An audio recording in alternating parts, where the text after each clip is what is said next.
Hi guys, ఈరోజు video ఏంటంటే ఒక ఫ్రెషర్గా మీరు స్టార్ట్అప్ కంపెనీకి వెళ్తున్నారా? అయితే ఇంపార్టెంట్ పాయింట్స్ గుర్తుపెట్టుకోండి. చెప్పు.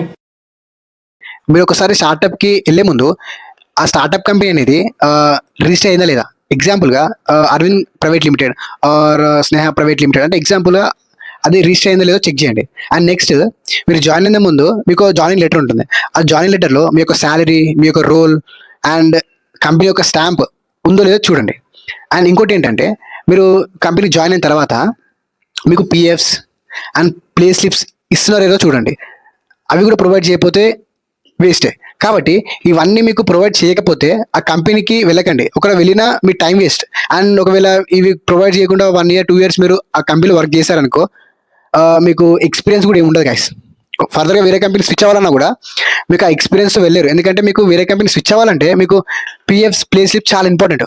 కాబట్టి ఒక కంపెనీలో ఒక స్టార్ట్అప్ కంపెనీలో మినిమం రిక్వైర్మెంట్స్ ఇవన్నీ ఉండాలి. ఇవన్నీ ఉంటేనే మీరు స్టార్ట్అప్ కంపెనీకి వెళ్ళండి, లేదా వెళ్ళకండి. కాబట్టి ఇలాంటి వీడియోస్ మీకు యూస్ఫుల్ అనిపిస్తే ఇప్పుడే అరవింద్ తెలుగు టాక్స్ని సబ్స్క్రైబ్ చేయండి. Thank you guys.